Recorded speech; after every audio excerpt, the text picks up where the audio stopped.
আসসালামু আলাইকুম। সবাই কেমন আছেন? আলহামদুলিল্লাহ আমি ভালো আছি। আজকে আমি নিয়ে এসেছি আমি আমার মেয়ের জামাইকে কিভাবে আপ্যায়ন করেছি সেগুলো আপনাদের সাথে শেয়ার করব। হ্যাঁ, ১ম এ করেছিলাম এটা হচ্ছে গরুর লেগ পিসের রোস্ট। আমার জামাই মাটন পছন্দ করে না, এজন্য গরু দিয়ে করেছি।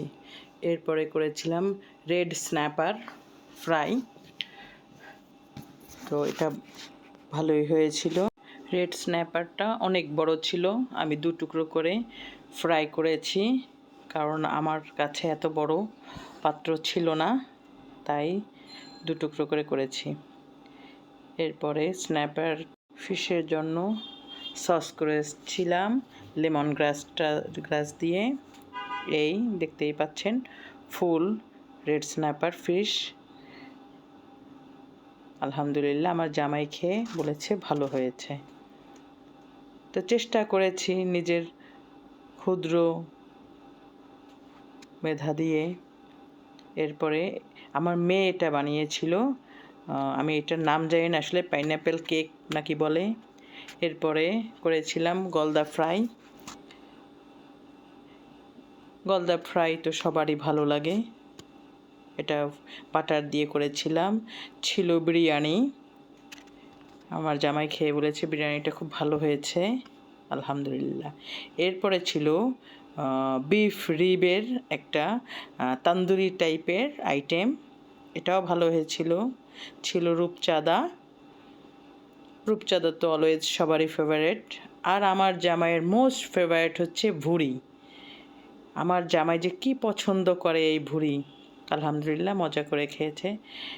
এই হচ্ছে আমার জামাইয়ের জামাই থালি।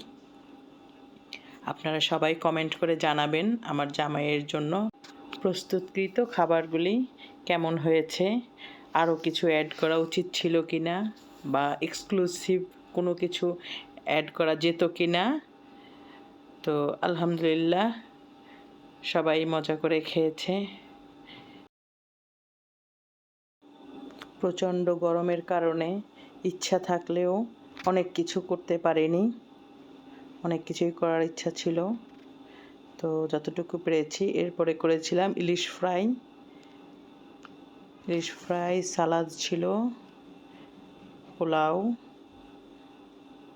আর ছিল রায়তা, ইলিশ মাছের ডিম ফ্রাই, রোস্ট, পরোটা করেছিলাম।